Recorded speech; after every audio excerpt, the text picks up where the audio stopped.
Meron ako nakikitang fulfillment, party, invites, could be about work or relationship, family, since yun po ang nag-highlight dito.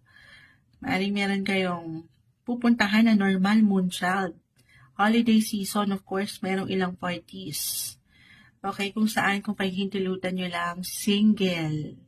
Why not? Ito, regardless kung ano ang inyong relationship status, meron nga dito, may pamilya na, or meron ka pareha, may ilang imbalance, yes, pero dito, umaangat yung pag-unawa, may give and take, may hustisya.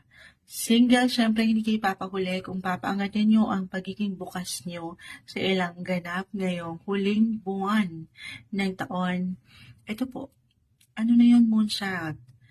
The Knight of Cups, Page of Cups ay narito, umaangat ang energy ni The One.